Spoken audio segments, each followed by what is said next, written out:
অনেকে হয়তো অনেক ধরনের সুযোগ সন্ধানিত থাকে, তারা হয়তো সুযোগের নিতে পারে। সুযোগ কখন নেবে? যখন দেখবে যে আমাদের যে বর্তমান যে অন্তর্বর্তী সরকার, এই অন্তর্বর্তী সরকার যে তাদের যে ব্যান্ডেট, এই ব্যান্ডেট অনুযায়ী তাদের তো মূল দায়িত্ব হচ্ছে হলো যে দ্রব্যমূল্য নিয়ন্ত্রণ, আইনশৃঙ্খলা পরিস্থিতির উন্নয়ন এবং দুর্নীতি দমন এবং একটা এই গ্রহণযোগ্য নির্বাচন অনুষ্ঠানের পরিবেশ সৃষ্টি। তো এগুলো যদি তারা যদি ব্যর্থ হয়, তাহলে সেক্ষেত্রে হয়তো একটা প্রতিবিপ্লব হতেও পারে। আওয়ামী লীগ কি আবার রাজনীতিতে ফিরতে পারবে? আওয়ামী লীগ রাজনীতিতে ফিরতে পারবে কি পারবে না, এটা নির্ভর করবে হচ্ছে হলো, এবং কতটুকু জনপ্রিয়তা নিয়ে ফিরবে এটা নির্ভর করছে হলো যে আগামীতে যে নির্বাচন হবে ওই নির্বাচনে আওয়ামী লীগ অংশগ্রহণ করবে কিনা, এটা হচ্ছে একটা দিক। আর দ্বিতীয় দিক হচ্ছে হলো যে আগামীতে নির্বাচন পরবর্তীতে যারা ক্ষমতাসীন হবে তারা জন আকাঙ্ক্ষা পূরণে কতটুকু সমর্থ হয়েছে। তারা যদি জন আকাঙ্ক্ষা পূরণে যদি সমর্থ হয়, তারা যদি দেশের জন্য কল্যাণকর বা মঙ্গলজনক কাজ করে, তাহলে তাদের যে জনসমর্থন নিয়ে তারা সরকার গঠন করেছে, পরবর্তী নির্বাচনের ক্ষেত্রেও দেখা যাবে যে ওই জনসমর্থনই আছে। আর তারা যদি হয় জন আশা বা জন আকাঙ্ক্ষার বিপরীতে যদি কাজ করে এবং তারা ক্ষমতা গ্রহণ পরবর্তী যদি দেখা যায় আইনশৃঙ্খলা পরিস্থিতির উন্নতি হয়নি, দ্রব্যমূল্য মানুষের ক্রয়সীমার বাইরে, দেশের দুর্নীতি লাগামহীন, এগুলোর যদি ধরেন উন্নয়ন যদি না হয় বা এগুলোর যদি অবসান যদি না হয়, সেক্ষেত্রে হচ্ছে হলো আপনার দেখা যাবে যে আপনার যে সকল রাজনৈতিক দলকে আপনি পছন্দ করছেন না, আপনার পছন্দের তালিকায় সেই রাজনৈতিক দল তখন চলে আসবে। নির্বাচন কবে নাগাদ হওয়া উচিত? নির্বাচন খুব একটা দীর্ঘ সময় নেওয়া উচিত না। কেন দীর্ঘ সময় নেওয়া উচিত না? আমাদের যে নির্দলীয় তত্ত্বাবধায়ক সরকার ছিল, এটা তো সাংবিধানিক সরকার ছিল এবং সাংবিধানিকভাবে এই তত্ত্বাবধায়ক সরকার গঠিত হয়েছিল এবং সাংবিধানিকভাবে তাদেরকে নির্বাচন অনুষ্ঠানের জন্য 90 দিন সময় দেওয়া ছিল। তো 90 দিন সময়ের মধ্যে আমরা দেখেছি যে আমাদের হচ্ছে হলো যে সপ্তম এবং অষ্টম সংসদ নির্বাচন, এই দুটি নির্বাচন আমাদের হচ্ছে হলো এই নির্দলীয় তত্ত্বাবধায়ক সরকারের অধীনে অনুষ্ঠিত হয়েছিল, যেটা সাংবিধানিক সরকার ছিল এবং তারা অত্যন্ত দক্ষতার সাথে সুষ্ঠুভাবে এবং প্রতিদ্বন্দ্বিতাপূর্ণ পরিবেশে এই নির্বাচনগুলো অনুষ্ঠিত হয়েছিল এবং সেখানে লেভেল প্লেয়িং ফিল্ড, অর্থাৎ সকল দলের জন্য সমসুযোগ সম্বলিত মাঠ ছিল। তো এটা হচ্ছিল এখন বর্তমানে যারা রাষ্ট্র ক্ষমতায় অধিষ্ঠিত অন্তর্বর্তী সরকার একটা নির্বাচনের জন্য সমসুযোগ সম্বলিত মাঠ সৃষ্টি, আইনশৃঙ্খলা পরিস্থিতির উন্নয়ন এবং সকল দল যাতে নির্বাচনে অংশগ্রহণ করতে পারে, এই ধরনের পরিবেশ সৃষ্টির দায়িত্ব সরকারের। এবং সরকার হচ্ছে নির্বাচন কমিশন নির্বাচনের আয়োজন করবেন, সরকার নির্বাচন কমিশনকে সহযোগিতা করবেন বা সহায়তা করবেন এবং নির্বাচন কমিশন নিরপেক্ষভাবে তার দায়িত্ব পালন করবে। তো এগুলো করতে গিয়ে খুব একটা বেশি সময় যদি তাদের জন্য 3 মাস, এবং তো আমাদের 3 মাস তো অলরেডি অতিক্রান্ত হয়ে গিয়েছে, এখন এটা 4র্থ মাস চলতেছে। আর ওনারা যদি প্রতিজ্ঞাবদ্ধ হন এবং ওনারা যদি সচেষ্ট থাকেন, আমি মনে করি যে আগামী 6 মাসের মধ্যে এই নির্বাচন আয়োজন সম্ভব। বিপ্লবী সরকার গঠন করতে না পারাকে ছাত্রদের ব্যর্থতা বলে মনে করেন কি? না, বিপ্লবী সরকার সেটা হচ্ছে হলো একটা অন্য বিষয়। আপনি যদি বিপ্লব করতে হয় তাহলে বিপ্লব পূর্ববর্তী তো আপনার হচ্ছে হলো যে কী নিয়ে আপনি বিপ্লব করছেন, আপনার সেটা তো জনমানুষের সামনে সেটার একটা প্রতিফলন থাকতে হবে। এমন কোনো কিছু তো আমরা দেখিনি। এটাকে বিপ্লব বলা কোনোভাবেই ঠিক হবে না। বিপ্লবের লক্ষ্য বা উদ্দেশ্য থাকে, এটা একটা গণ অভ্যুত্থান হতে পারে এবং এটা হচ্ছিল এই গণ অভ্যুত্থানে মানুষের স্বতঃস্ফূর্ত সমর্থন ছিল এবং যারা এই গণ অভ্যুত্থান পূর্ববর্তী যারা ক্ষমতাসীন ছিলেন, তারা দীর্ঘ 14 বছরের অধিক সময় তারা ক্ষমতায় ছিলেন এবং তারা অবৈধভাবে জগদ্দল পাথরের মতো এই ক্ষমতায় আসীন ছিলেন। এবং দেখা গিয়েছে যে তারা ক্ষমতাসীন থাকা অবস্থায় যে 3টি নির্বাচন অনুষ্ঠিত হয়েছে, 3টি নির্বাচনে হচ্ছিল কলুষিত নির্বাচন। এবং শুধু এটাই না, যে নির্বাচনের মাধ্যমে তারা প্রথম ক্ষমতাসীন হয়, অর্থাৎ সেনা সমর্থিত তত্ত্বাবধায়ক সরকার, ওই সরকারও যে নির্বাচনটি পরিচালনা করেছিল সেখানে দেখা গিয়েছিল যে ভোটার টার্ন আউট 86%। এটা অস্বাভাবিক। বাংলাদেশের কোনো নির্বাচনেই এই 86% ভোটার টার্ন আউট হয় নাই। সেটা ওই নির্বাচনে অ্যাকচুয়ালি যে ফলাফল ঘোষিত হয়েছিল এটাকে ম্যানিপুলেটেড রেজাল্ট ছিল, সেই নির্বাচনটাও সঠিক ছিল না। আর এর চেয়ে বেশি গুরুত্বপূর্ণ যেটি সেটি হচ্ছিল ওই সেনা সমর্থিত তত্ত্বাবধায়ক সরকারটি অসাংবিধানিক ছিল এবং এই অসাংবিধানিক সরকারটি অদ্যাবধি সংসদ কর্তৃক বৈধতাপ্রাপ্ত না। তাহলে একটা অবৈধ সরকারের অধীন যে নির্বাচন অনুষ্ঠিত হয়েছে, ওই সরকার যদি অবৈধ হয়ে থাকে তার অধীন অনুষ্ঠিত নির্বাচনটিও অবৈধ।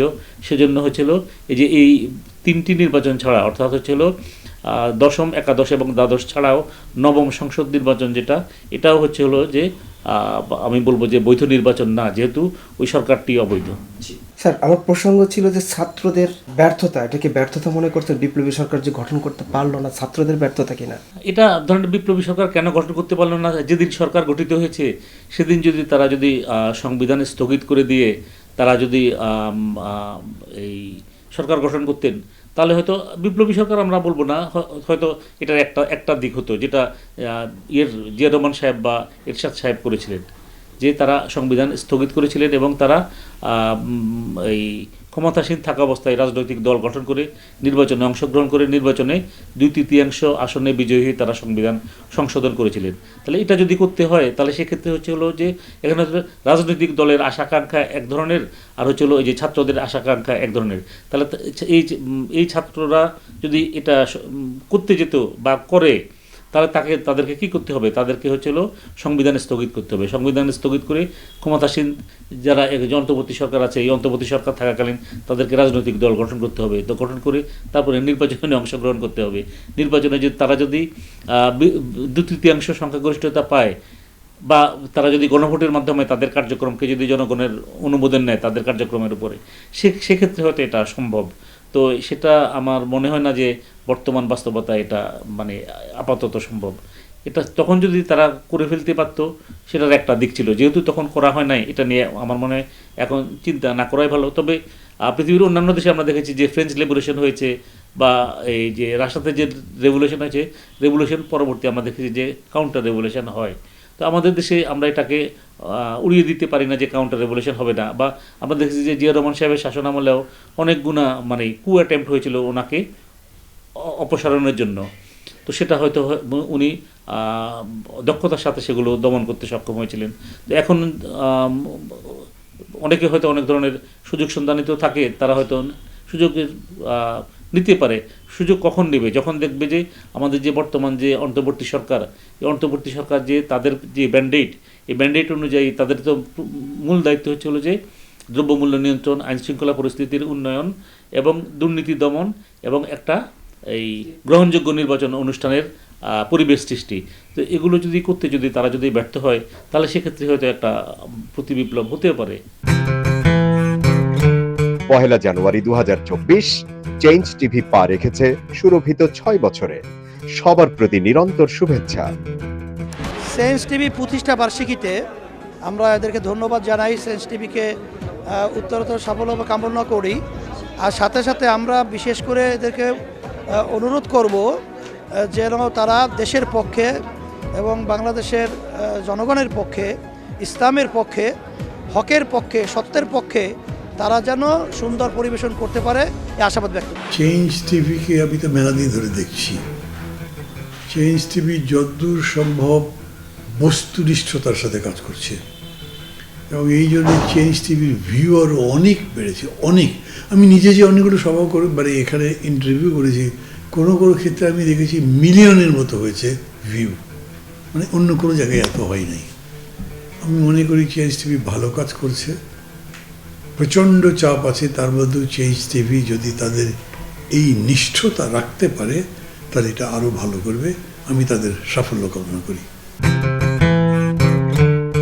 আগামী 1 জানুয়ারি জনপ্রিয় যে online television, online media change টিভির 5 বছর পূর্তি হবে।